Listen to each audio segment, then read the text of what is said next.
एक सफल कारोबारी नौजवान इस सोच के विदेश चला गया कि बहुत सारा धन कमा के अमीर होके मुड़ांगा।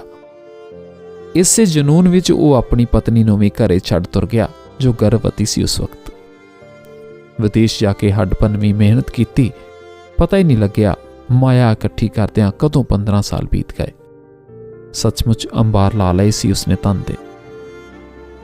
अखीर उन्हें वतन मुड़न दा रुख कीता जिथे उसका परिवार ते उसका आलीशान घर सी। वापसी वेले उस समुद्री जहाज विच सफर कर रहा सी कि एक गहर गंभीर बंदे ते नज़र पई उसकी। उत्सुकता वस उसने उसनूं पुछया, भाई साहब तुसीं क्यों वखरे बैठे हो, कोई गलबात सुणाओ, वक्त गुजर जाएगा सौखिया।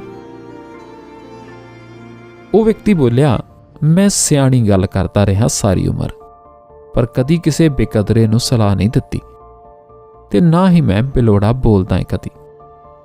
पर हुण कोई कदरदान मिले नूं मुद्दतां बीत गईयां, मेरी नेक सलाह दा कोई गाहक ही नहीं मिलिया।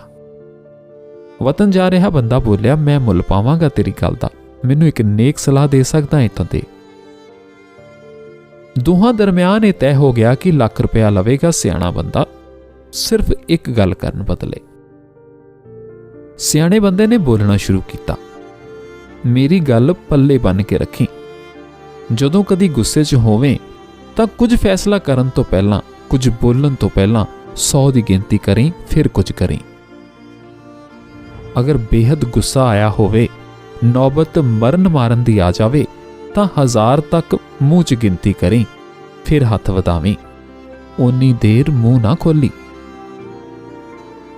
लाख रुपए की सिर्फ इन्नी क गल नूं संजीवनी बूटी वांगू संभाल के रखी, पर लोड़ पैन ते वरतना ना भुल्ली। वादे मुताबिक अदायगी हो गई। अमीर कारोबारी ने गल दी याद वजों एक तावीज़ नुमा चीज मजबूत धागे च परो के सज्जे डौले ना बन लई। कई दिनों के सफर के बाद वो जद वतन पुज्जा, जिस दिन घर पुज्जा तां मन च विचार आया कि क्यों ना चुपचाप घरे जा वड़ा, वेखां किन्ना कु खुश होवेगी उसकी बीवी ते उसका परिवार। पिंड पहुंचदियां पहुंचदियां शाम ढल गई सी। उन्हें जान बुझ के रात हो जान दिती। सर्दियां दे दिन सन। परिवार रोटी पानी तो वेला हो जल्दी ही बिस्तरियां च जा सुता। उस अमीर बंदे ने घर दे कोल जाके वेख्या एक चौकीदार बैठा सी उसके दरां दे बाहर। उन्हें हौली देनी उन्होंने अपने बारे दस्या, समान उहदे कोल टिकाया ते जुत्ती ला के नंगे पैरीं उस कमरे वाल चला गया जिथे उसकी पत्नी सौंदी सी। उसने हौली जही दरवाजा खोलिया। लालटन जग रही सी। उसकी पत्नी बिस्तरे विच पई सौ रही सी ते उसदे नाल एक 15-16 साल दा खूबसूरत गभरू सुत्ता पिया सी सिर ते परना बन के। ये वेख के उस बंदे दे होश उड़ गए। मन शंके नाल भर गया। पत्नी दी बेवफाई बारे सोच मन क्रोध च उबाले खान लगा।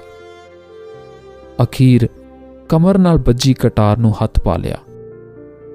जद वो अपनी पत्नी दी धौन ला देन दा मन बना चुका सी तां लाख रुपए वाली गल चेते आ गई।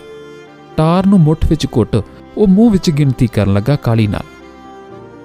हाले 500 की गिनती तीकर पुज्जा सी कि कटार हथों छुट के थल्ले जा डिग्गी।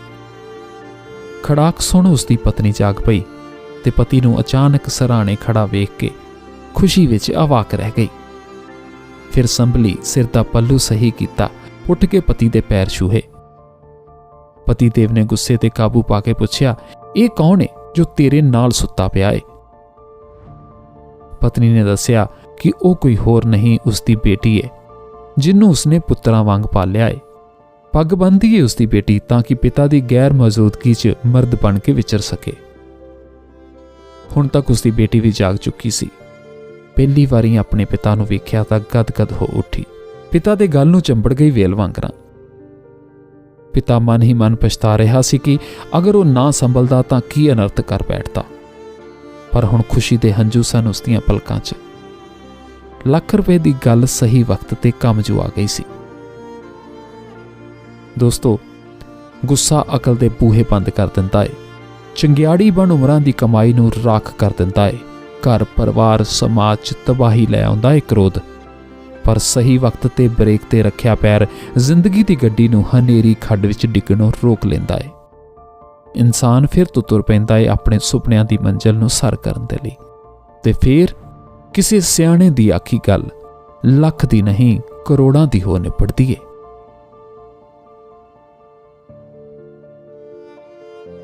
दविंदर सिंह जोहल जी द्वारा लिखी हुई एक कहानी तुसी सुन रहे सी। मैं हां राजवीर काले के कहानियां सुणाउंदा हां। कहानी पसंद आवे तो चैनल नूं सबसक्राइब जरूर करना, कहानी नूं शेयर भी जरूर करना।